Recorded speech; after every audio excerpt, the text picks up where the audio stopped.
Halo teman-teman semua, balik lagi bersama saya Bintang Ramadan di channel ini. Pada video kali ini kita akan membuat sebuah playlist baru, yaitu kita akan membahas tentang REST API pada Laravel 10. Pada video kali ini kita membuat sebuah CRUD sederhana, yaitu kita bisa memanipulasi data dan kita akan merun dari API yang udah kita buat dengan Postman. Saya harap pada video kali ini, sebelum kalian mengikutinya, kalian bisa belajar terlebih dahulu untuk dasar-dasar dari Laravel 10. Paling tidak kalian sudah pernah membuat sebuah project sederhana atau mungkin CRUD gitu menggunakan Laravel sebelum kalian memasuki API pada playlist kali ini. Jika kalian belum paham, kalian bisa tonton tutorial dari Laravel di channel ini. Saya sudah buatkan. Oke, sebelumnya kalian bisa siapkan terlebih dahulu untuk environment dari Laravel sebelum kalian mengikuti playlist kali ini. Dan jangan lupa untuk kalian install pada device kalian untuk Postman-nya. Oke, kita langsung aja menuju tutorialnya. Oke teman-teman, kita di sini akan menggunakan Laravel Sanctum untuk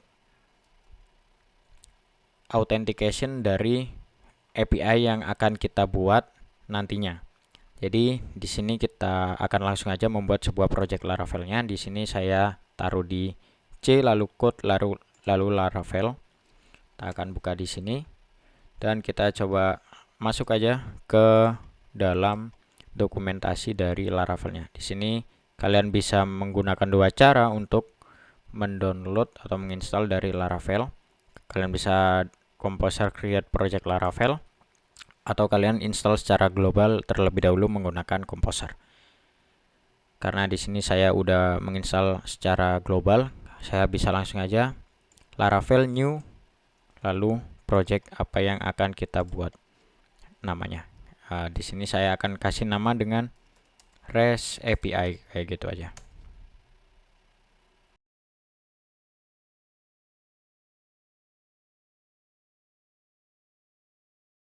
Oke, setelah projectnya selesai diinstal, kita coba lihat terlebih dahulu. Dir, di sini sudah ada REST API-nya, kita bisa langsung aja masuk. Nah, di sini kita menggunakan Laravel Sanctum, jadi kita install terlebih dahulu untuk Laravel Sanctum.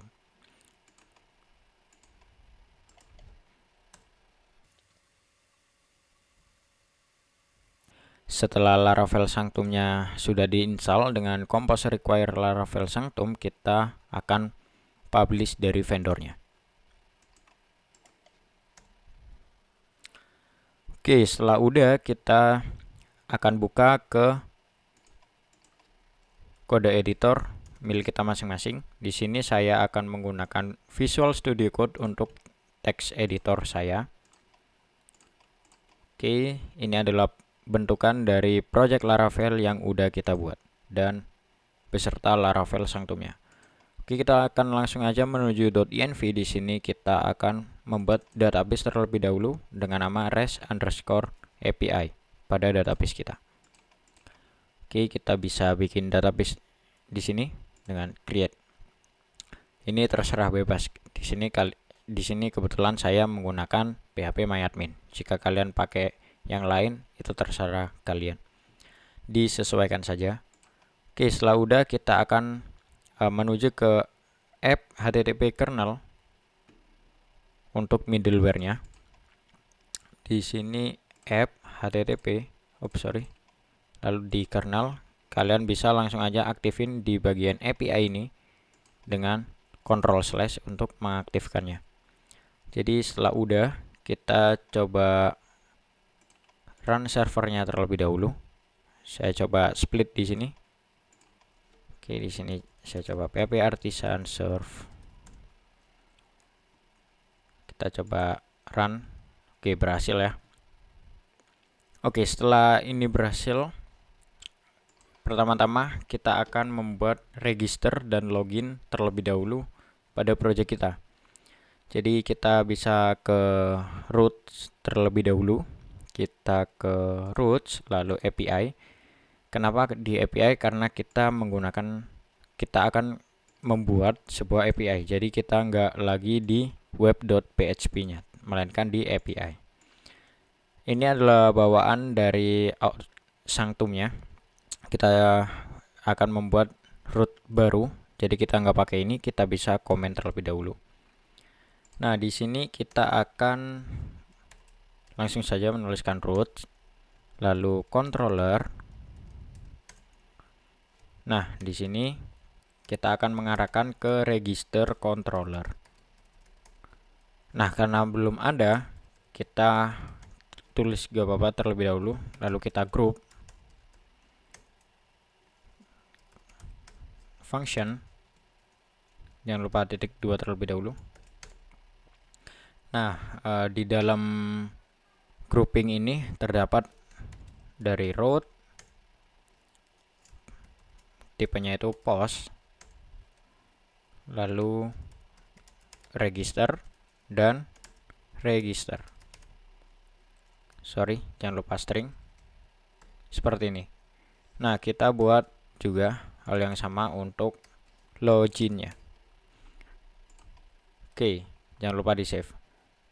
Setelah itu kita akan bikin controller di dalam folder API.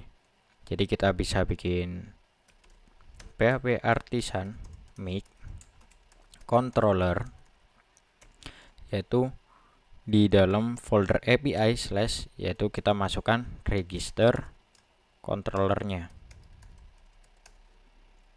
Nah, jadi kayak gini.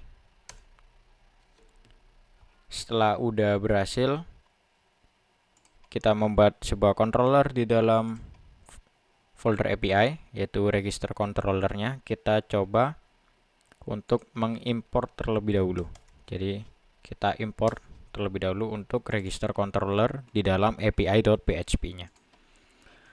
Oke, setelah udah, kita langsung aja ke register controller. Nah, sebelumnya kita akan bikin sebuah controller untuk send respon dan juga send error.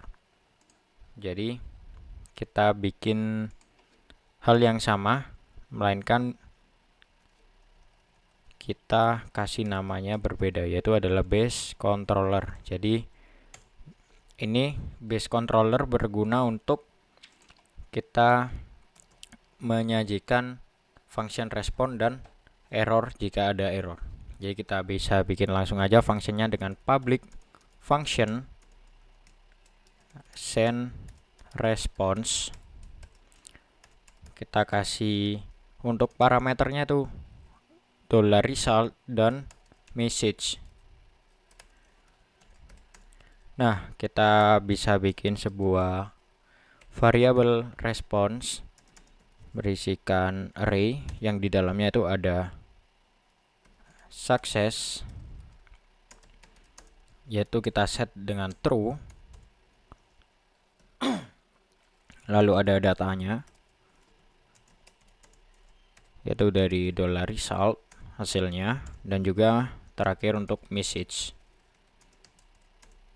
yaitu message-nya apa nanti yang kita set.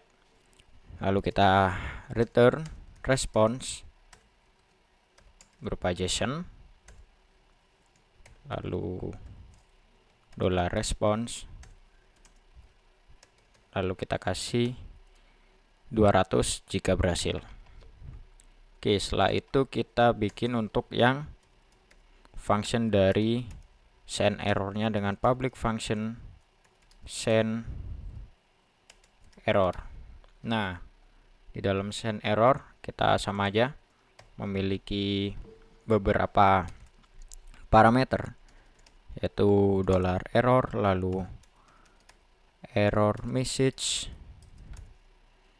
kita set array kosong, dan juga terakhir untuk code-nya yaitu by default 404.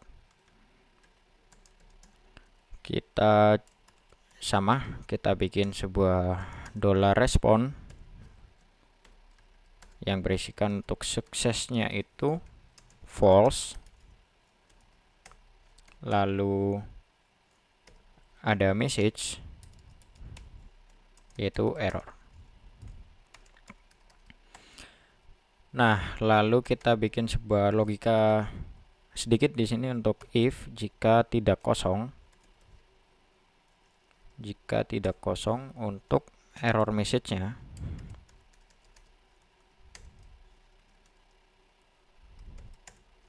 maka kita kasih respon untuk datanya itu error message. Nah, seperti ini. Lalu kita return response berupa JSON, yaitu dari $respon lalu kodenya. Oke. Setelah udah kita bikin sebuah base controller sederhana, yaitu kita membuat sebuah function send respon dan send error, kita bisa langsung aja ke sebelumnya kita kelewatan satu step ya. Kita buat sebuah migration-nya terlebih dahulu. Di sini saya lupa. Oke, sebelumnya kita bikin untuk emang manipulasi apa sih yang akan kita bikinkan gitu kan. Jadi kita bikin sebuah CRUD data untuk produk. Jadi di sini kita bisa bikin PHP artisan make model, yaitu dari produk min m. Jadi kita akan mengenerate juga untuk migrationnya. Jadi kita kelupaan satu step, kita malah langsung fokus ke controllernya, padahal kita nggak tahu apa yang akan kita manipulasi nantinya. Oke, kita langsung aja bikinkan. Di sini sudah tersedia untuk produknya. Nah, dan juga untuk migrationnya. Di dalam migration ini kita akan bikin.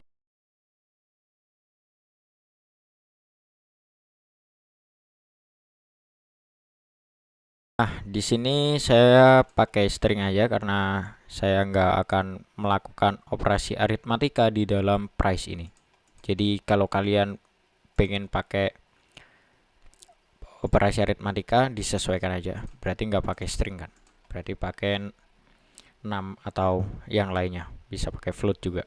Oke, jika udah kita coba ke product model. Di sini kita akan seperti biasanya untuk protected kita akan mendefinisikan nanti apa yang akan kita manipulasi. Jadi kita nanti akan memanipulasi untuk name-nya, lalu detail, dan juga terakhir untuk price. Nah, setelah udah, kita bisa langsung aja kembali ke register controller. Karena di sini kita udah bikin send respon dari base controller, kita akan langsung aja ke register controller. Di register controller kita bikin function untuk registernya terlebih dahulu dengan public function register. Nah, di dalamnya ini kita butuh untuk request, dan ini adalah bersifat JSON response.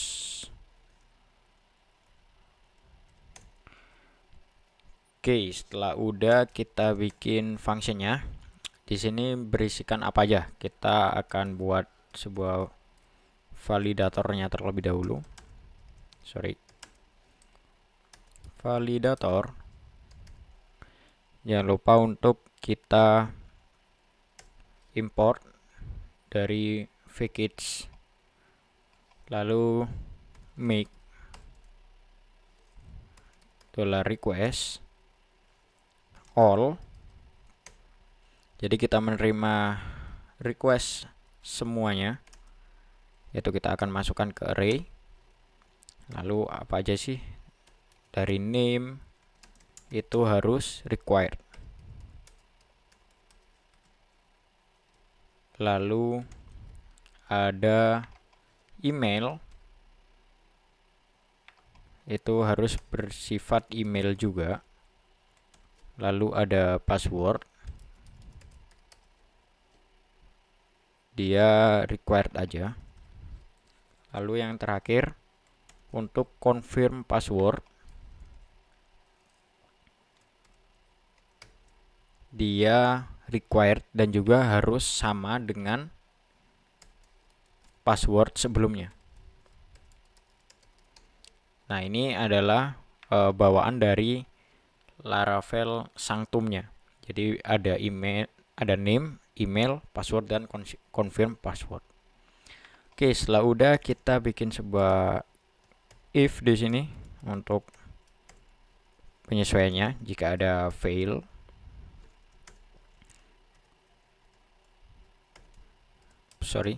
maka kita akan return $this send error. Oh ya, kita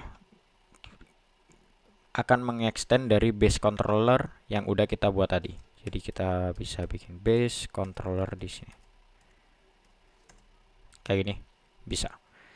Oke, kita jangan lupa extend dari base controller ya, sekali lagi.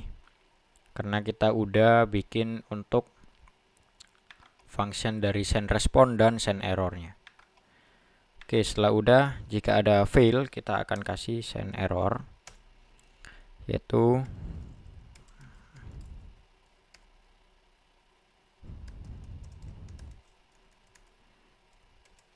validation error.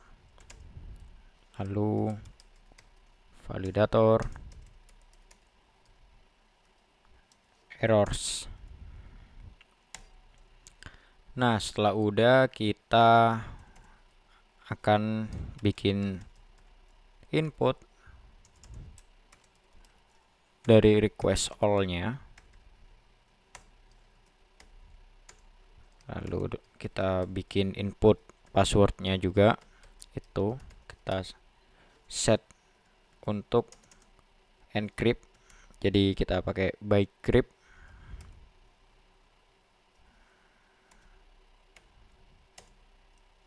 Itu dari input password. Jadi dari yang kita inputkan nantinya oleh user.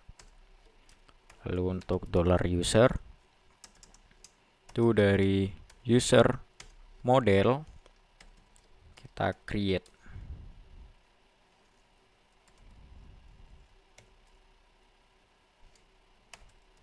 dari input. Nah, setelah udah, kita bikin success token. Kita akan bikinkan tokennya setelah udah berhasil register. Lalu user create token, kita kasih nama terserah, itu kayak my app gitu aja. Lalu kita kasih plain text token. Nah, setelah udah, suksesnya itu kita kasih name. Sukses dari name-nya itu user name. Oke, setelah udah kita setting semua, kita langsung aja kita return this send response yang udah kita buat di base controller, yaitu success. Lalu kita kasih pesannya, user register successfully, titik koma. Oke, setelah kita berhasil untuk membuat function register, kita langsung juga untuk membuat function login. Kita bisa bikin public function login, yaitu jangan lupa request.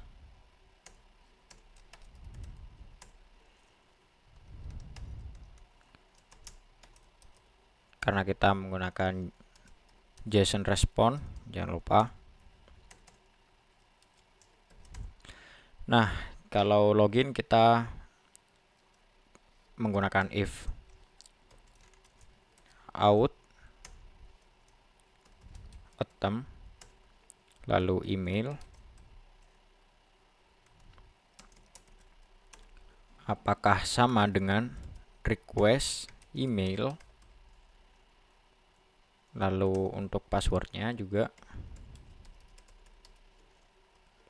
apakah dia sama dari request password yang dimasukkan oleh user.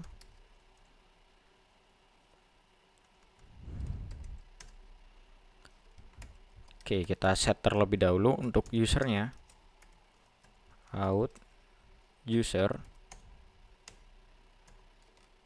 Jika berhasil, maka kita kasih dia token. Jadi kita bisa paste ini aja.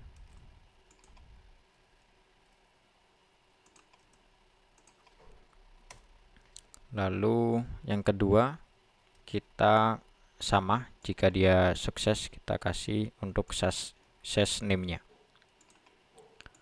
Oke, kita kasih return, jangan lupa return send responnya ini sama, kita cuma ganti di nama pesannya aja, berarti user login successfully.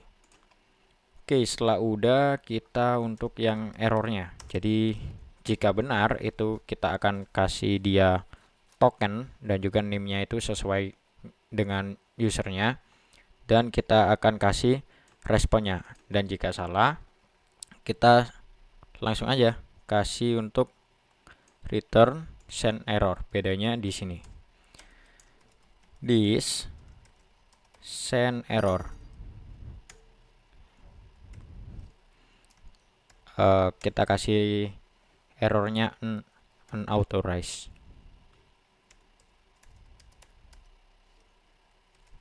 Dan di sini kita kasih untuk errornya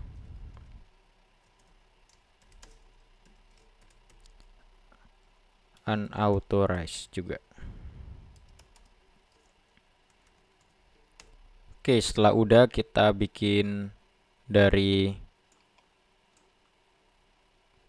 register controller. Di sini berisikan dua function, yaitu untuk function register dan juga function dari login. Di sini ada sedikit merah, ini nggak apa-apa. Ini dari ini aja sih, dari extension PHP IntelliLabs. Jadi kita sudah berhasil untuk membuat sebuah API dari register dan login. Dan kita bisa coba tes di sini. Kita buka Postman-nya.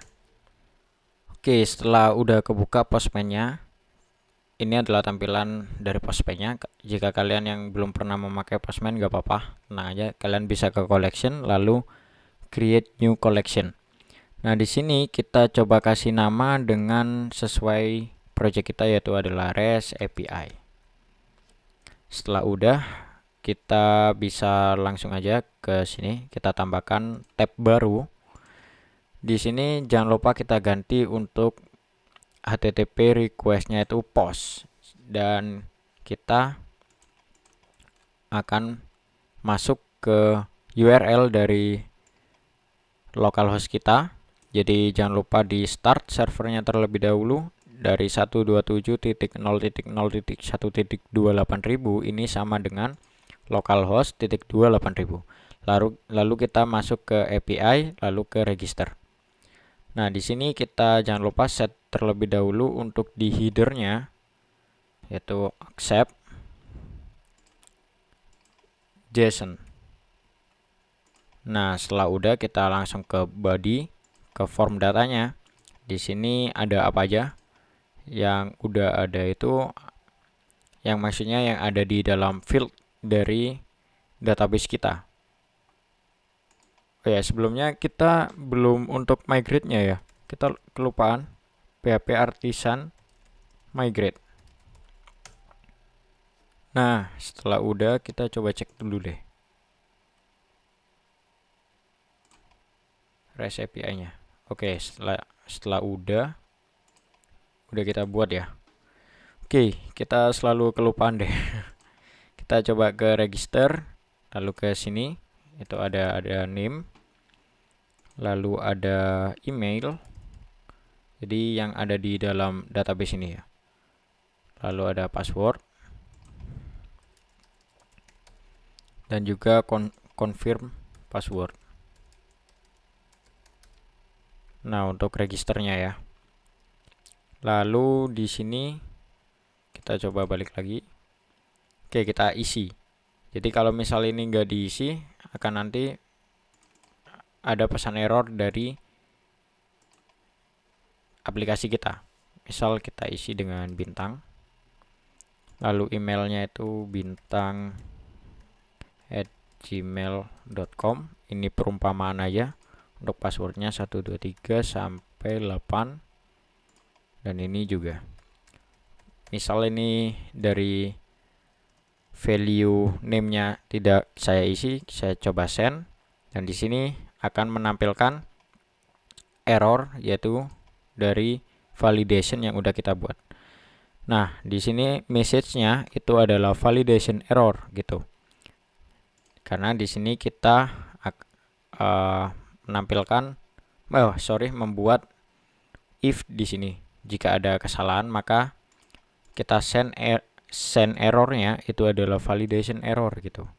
Lalu apa gitu yang error gitu. Nah, ini itu merujuk pada base controller. Jika nggak kosong, maka jika nggak kosong untuk error message-nya, maka datanya kita tampilkan errornya itu apa. Nah, jadi di name ternyata yang errornya the name field is required. Jadi harus diisi. Jika ini saya isi bintang, saya send. Nah, maka true. Untuk statusnya itu suksesnya itu true. Lalu datanya ini kita dikasih token dikasih token untuk tipenya itu bearer. Jadi kayak gini. Lalu name-nya itu bintang. Lalu message-nya user register successfully. Dan di sini kita coba save terlebih dahulu deh untuk ini. Kita save, kita masuki register gitu. Register, kita masukin ke REST API. Kita kasih save. Nah, di sini biar kita nggak ngulang lagi gitu untuk send datanya. Dan kita coba lihat di sini di user, kita refresh aja dan masuk datanya yang udah kita buat. Lalu kita coba untuk buat untuk login lagi juga. Di body-nya, karena untuk login kita membutuhkan hanya email dan juga password. Kita coba send untuk 9 gini. Maka kita coba send. Dan di sini kita dikasih suksesnya itu false dan message-nya unauthorized. Jadi ini tuh nggak terdaftar. Kalau kita kasih password yang benar dan kita send, dan di sini tipenya true dan kita dikasih token dengan namanya itu bintang benar, dan kita dikasih message untuk user login successfully. Jadi ini jika benar, maka kita akan dikasih untuk tokennya kembali, dan kita dikasih respon sukses untuk user login successfully. Dan jika salah itu tadi kita dikasih pesan error dan errornya itu apa. Ternyata belum terdaftar. Oke, jadi dari video ini sekian terlebih dahulu untuk kita membuat REST API dari register dan juga login. Dan kita akan lanjutkan untuk membuat sebuah CRUD datanya di video-video berikutnya. Dan saya ucapkan terima kasih yang udah nonton. Sampai jumpa di video berikutnya.